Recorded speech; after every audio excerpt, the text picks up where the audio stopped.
ভেঙে চালিয়ে দেয়। জল দেবেন, নকুলদানা দেবেন, অ্যারেস্ট করে দেন, লকাবে নিয়ে গিয়ে তাদের মেরে হেঁটো ভেঙে দেবেন। কেষ্ট তিহারে ভোট ময়দান, তির্যক মন্তব্য, মিম মেটেরিয়াল পাঞ্চ সেসব অতীত। তবে বীরভূমে কেষ্ট আছেন, তার প্রমাণ মিলল। লোকসভা ভোটের আগে আবারও দেওয়াল লিখনে স্বমহিমায় তিনি। শতাব্দীর প্রচারে দেওয়াল লিখনে গোটা গোটা অক্ষরে লেখা তিহারে বসেই খেলা হবে জানিয়ে শুরু শাসক বিরোধীর দরজা। বীরভূম লোকসভা কেন্দ্রে ফের তৃণমূল প্রার্থী শতাব্দী রায়, তার প্রচারে শুরু কর্মসূচি দেওয়াল লিখন। বীরভূমের দুবরাজপুরের হেমতপুর এলাকায় দেওয়ালে তিহারে বসেই খেলা হবে লেখা নিয়েই চর্চা শুরু হয়েছে। দলীয় কর্মীরা জানান, বীরভূমে অনুব্রত মণ্ডল এক আবেগের নাম। যে কোনো বড় কর্মসূচি, ভোটের প্রচারে কর্মীদের উদ্বুদ্ধ করতেন কেষ্ট। তাই আসন্ন লোকসভা ভোটে তাকে সামনে রেখে লড়বে তৃণমূল কর্মীরা। তৃণমূল নেতা মলয় মুখোপাধ্যায় জানান, ভগবান যেমন অন্তরাল থেকে সাহায্য করেন, তেমন তার শুভেচ্ছা আশীর্বাদ আছে।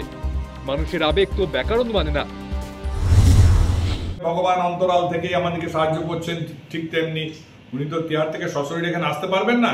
তার শুভেচ্ছা, তার শুভকামনা, তার আশীর্বাদ নিয়েই কর্মীরা ঝাঁপিয়ে পড়বে এবং তার অনুপ্রেরণা দিয়ে আগামী দিনে নির্বাচনে জয়লাভ করবে তারা। দেওয়াল লিখনে অনুব্রতর নাম সুর চড়িয়েছে পদ্মশিবির। দুবরাজপুরের বিজেপি বিধায়ক অনুপম সাহা জানান, তিহারে বসে অনুব্রত খেলবেন না, বরং বাংলার মানুষ তৃণমূলকে পরাস্ত করতে খেলবে।